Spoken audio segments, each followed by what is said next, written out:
Hey, what's going on, barbers? You're now tuned in to Sheen TV. This is your channel for all your help with your barber exam, answering questions, just a platform for you guys to be successful. So today's topic is, because I've been getting a lot of these questions and a lot of these comments, is that my barber school didn't teach me much, and now I'm not passing the state exam, or I don't feel confident going into the state board exam. What should you do? All right. So, for one, let's like address the whole issue of barber school and barber colleges. So, if you're new to the barber industry or looking for a school, you know a few things. So, a lot of barber schools and apprentice programs go by a curriculum. All right. That doesn't mean that they actually teach you the things that you need to know. A lot of them are on a rotational schedule. So barbers come in, they start at 1 month, 9 months later, 10 months later, they're out of there. So they go through a curriculum, you accumulate hours, you give them a check, or it comes from a state institution, whatever. And then after that, your hours are accumulated. You pass their curriculum, and now you're off to take your exam. How much they teach you? You could, if you're lucky. If you're one of the lucky ones, you have a dedicated teacher, you have an organization, a facility that actually really invests in your knowledge and how much you soak up. If not, then you're really on your own. Like, on your own.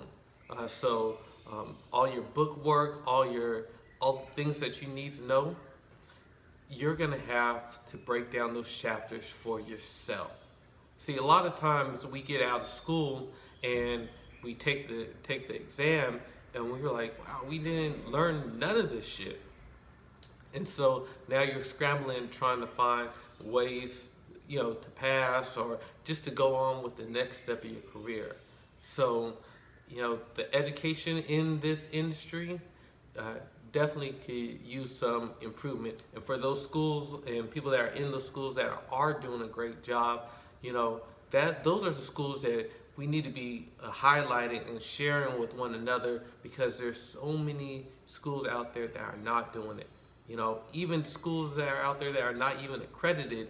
And there's been barbers that I've worked with over all the years that have gone into programs, paid their money, accumulated hours just for one day. They come in and the state board shuts down the whole school and tells them that, hey, this wasn't an accredited program. Sorry for all your students that paid you the money, but you're just pretty much ass out. So if there is a school that that is accredited and that is teaching a lot, this is a platform where you comment on the bottom of the screen and you let other barbers know, check out where you're going to and that you're having a great experience, right? So that being said, for the barbers that are in that position of you're about to take your barber exam and you feel like you're not prepared for the test, what do you do? All right. So, and just that question alone and being in that situation myself, that is why I have the website, BeTheWorld'sGreatestBarber.com. That's why I'm always trying to push out content and put up information so you know what to study and like what's going to be on the test. That's why we have the boot camp to go over all the categories that you're going to be tested on the exam, and if you've taken the test multiple times and you say, yo, Sheen, I don't have that issue. I've actually studied the material, I did well in school, I know how to cut, but something happens to me when I, take the exam. And it might not be the knowledge that you have. It might just be the actual taking the test. Test taking is actually a skill that you have to develop. Just like you develop the skill to cutting hair, you gotta develop the skill of taking tests. Because test makers, they try to make it so it eliminates people from the industry. So if you don't know the exact knowledge, you know, then they try to get you tricked up. But I posted actually on the website some tips and some tricks to help you pass the exam, because the simple things like understanding when the question asks you all the choices that are listed are true, or all but none, or one of these, or none of these questions are true except, those little wordings of questions can really throw you off, especially when you're in a high stress situation. Maybe this test is the first time you've actually taken a test in a while, and you're not used to being on a computer answering questions. Sometimes you're just moving way too fast to pass the exam. So that's why if you go onto the site, I'll post down here somewhere in one of the comments. I actually post tips and information on how to pass the exam, because there should never be something like as just a skill at taking a test stop you from performing your skills as a barber and adding value to this industry. So that being said, I need you guys to help me give you guys all the information, because I am on here just about every day, almost just about every day of the week, giving out content. And if I can address the issues that you're having, the concerns that you're having, sometimes it deals with a lot about what's going on here.